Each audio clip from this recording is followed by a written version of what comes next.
윤석열 전 대통령이 2024년 12월 3일 밤 비상겸 선포 직전 대통령실에 모인 국무위원들에게 이런 말을 했다고 합니다. 내 처도 모른다. 아마 내가 오늘 집에 들어가면 처가 굉장히 화낼 것이라고요. 네, 오늘은 바로 그 운명의 밤, 대통령실의 가장 깊숙한 곳에서는 과연 무슨 일이 있었는지 한덕수 전 국무총리의 1심 판결문을 통해서 그 긴박했던 숙면들을 아주 생생하게 한번 재구성해 보겠습니다. 네, 오늘 우리가 살펴볼 이 내용은요, 그냥 단순한 법적 판단의 나열이 아닙니다. 아, 그런 게 아니군요. 네, CCTV 영상이라든가 관련자들의 진술을 정말 촘촘하게 교차 검증해서 대한민국 헌정사가 멈출 뻔했던 그 몇 시간을 거의 초 단위로 복원해낸 하나의 기록물에 가깝습니다. 초 단위로요. 네. 그래서 오늘 이걸 통해 그날 밤의 진짜 분위기는 어땠는지, 또 주요 인물들은 어떤 생각으로 움직였는지, 그 숨겨진 맥락까지 함께 짚어보겠습니다. 좋습니다. 그럼 바로 그 시간, 그 공간으로 한번 들어가 보죠. 2024년 12월 3일 저녁 8시 30분 대통령 집무실입니다. 네. 이곳에 김용현 전 국방, 박성재 전 법무, 이상민 전 행안부 장관이 모였는데 이때부터 분위기가 좀 심상치 않았을 것 같은데요? 처음부터 평범한 회의가 아니었죠. 윤 전 대통령이 이 세 명의 장관을 앞에 두고 아주 단호하게 오늘 밤 10시경 비상계엄을 선포하겠다. 이렇게 통보를 합니다. 통보요? 논의가 아니고요? 네. 이건 뭐 설득이나 논의가 아니라 그냥 일방적인 선언이었던 거죠.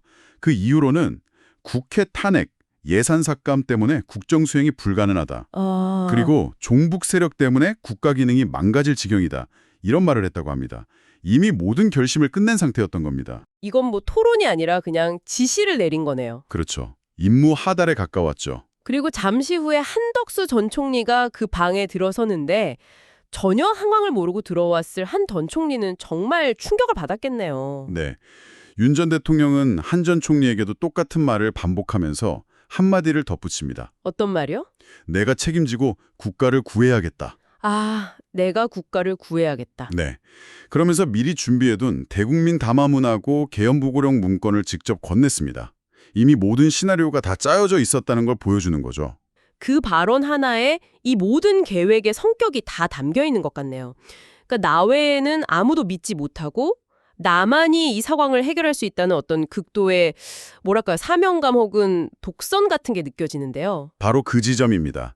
그리고 그 고립감, 그 독단적인 성격은 이후에 도착한 조태열 전 외교부 장관과 조태용 전 국정원장에게 한 말에서 더 노골적으로 드러나요. 아, 더 심한 말을 했나요? 네. 윤 전 대통령이 이들에게 원래 국무위원들도 안 부르고 그냥 선포하려고 했다는 말까지 합니다. 그러면서 오늘 우리가 처음 언급했던 바로 그 말, 내 처도 모른다는 말을 한 겁니다. 와, 정말 놀랍네요. 이건 단순히 보안을 지켰다 이 차원을 넘어서는 것 같아요. 그렇죠. 이 중대한 결정을 하면서 가장 가까운 정치적 동반자, 심지어 인생의 동반자까지 완벽하게 배제했다는 자기 고백이잖아요. 맞습니다. 그래서 재판부 역시 이 발언들을 통해서 윤 전 대통령이 외부의 어떤 조언이나 견제도 없이 오직 자기 판단에만 의존해서 일을 추진했다는 걸 명확하게 인지했던 거죠. 자, 대통령의 의지가 이렇게 확고한 상황에서 이제 한덕수 전 총리가 국무회의를 열어야 한다고 건의를 합니다. 본인은 이게 계엄을 막기 위한 마지막 저항이었다고 주장했죠? 네, 한 전 총리의 법정 진술이 딱 그랬습니다. 대통령의 뜻이 워낙 확고해서 이대로 두면 정말 혼자서라도 선포할 것 같았다. 아, 그럴 수도 있겠다. 그래서 국무회의라는 공식적인 장치를 통해 다른 국무위원들 의견도 듣게 하고 법률가 출신인 대통령을 설득할 마지막 기회를 만들어야겠다. 뭐 이런 논리였습니다. 일종의 합법적인 저항이었다. 뭐 이런 주장이네요. 네, 일종의 승부수였다는 거죠. 그럴듯하게 들리기도 하는데 법원의 판단은 완전히 달랐습니다.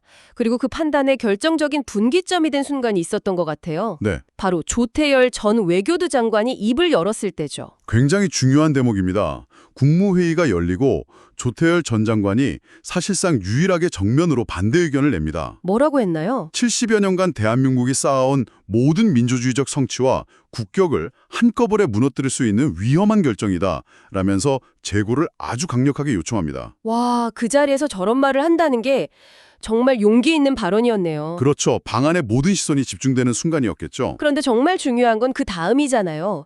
조 전 장관의 발언 이후에 다른 사람들은 어떤 반응을 보였나요? 판결문이 명시적으로 지적한 부분이 바로 이겁니다. 네. 조태열에게 동조하면서 비상겸 선포에 반대한다는 취지로 명확하게 말한 사람은 없었다. 아무도요? 한덕수 전 총리를 포함해서요? 네. 그 자리에 있던 누구도 조태열 전 장관의 말에 힘을 실어주지 않았다는 겁니다.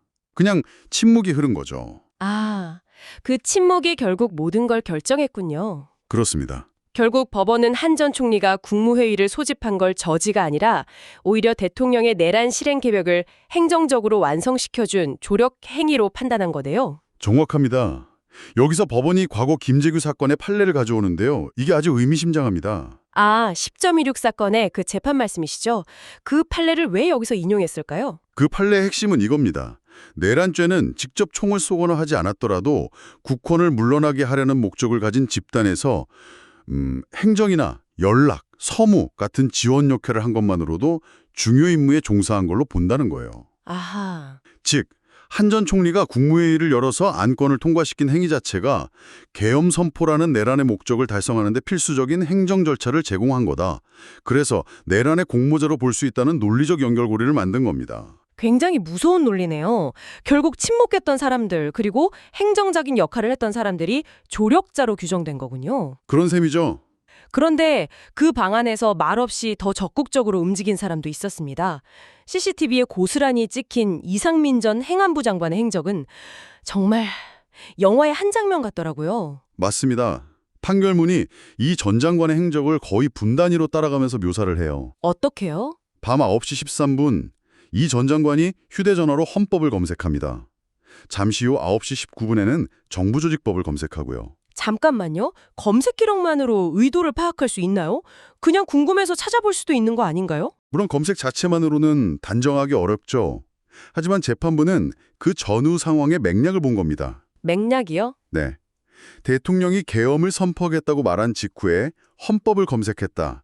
이건 계엄 때 언론 자유 같은 기본권을 제한할 헌법적 근거가 있는지 찾아본 걸로 해석을 한 거고요. 아, 그리고 이어서 정부조직법을 검색한 건 행안부 장관으로서 경찰과 소방 인력을 동원해서 언론사 단전단수 조치를 지시할 법적 권한이 자신에게 있는지 그걸 확인한 걸로 판단한 겁니다. 그러니까 명령을 이행하기 위한 법적 근거를 찾고 있었던 거군요. 그렇죠. 실무 준비를 하고 있었던 거죠. 그런데 검색 기록보다 훨씬 더 직접적이고 충격적인 장면이 포착됐다고요? 네, 바로 손날로 내려치는 동작입니다. 손날 동작이요? 네.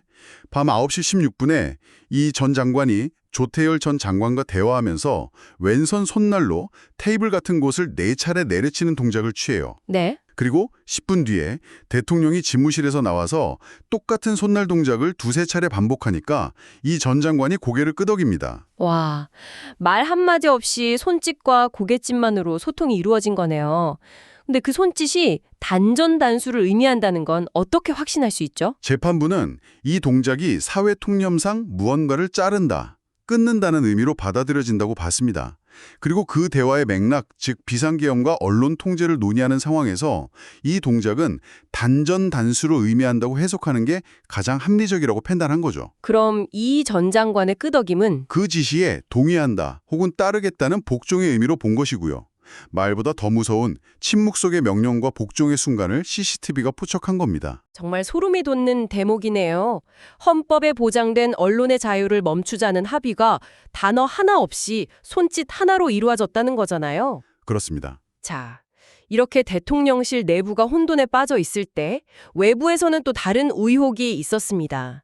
바로 김건희 여사의 역할에 대한 것이었죠. 하지만 특검팀의 결론은 명확했습니다. 네. 계엄 관여 사실이 확인되지 않았다는 것이 공식 결론입니다.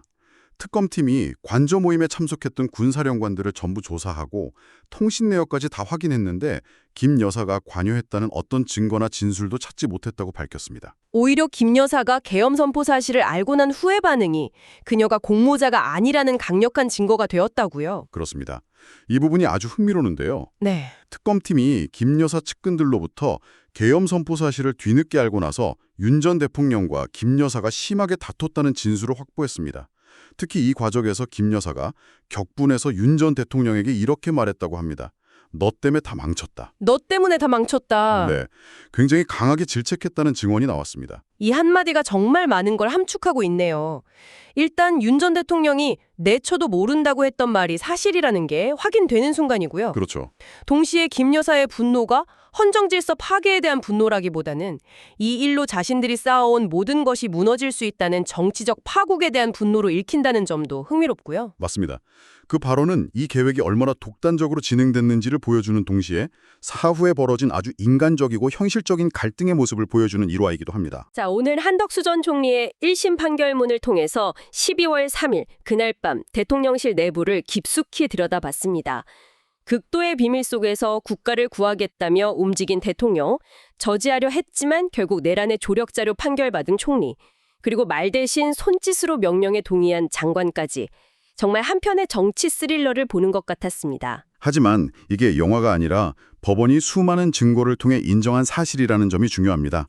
이 기록은 종북척결이라는 거대한 명분 뒤에 가려져 있던 헌정 질서 파괴 시도의 민낯을 드러내고 우리 사법 시스템이 그 행위의 위법성을 얼마나 구체적인 근거로 판단했는지를 명확히 보여주는 사례로 남을 겁니다. 그렇군요. 오늘 이야기를 마무리하면서 여러분께서 한 번쯤 생각해 보셨으면 하는 지점이 있습니다. 이 판결문은 누가 무엇을 했는지에 대해 아주 상세하게 이야기하죠.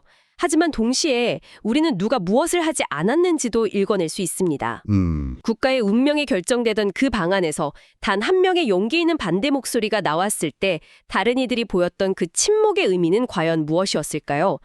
때로는 행동보다 더 무거운 의미를 갖는 그 침묵의 무게에 대해 다시 한번 곱씹어 볼 필요가 있겠습니다.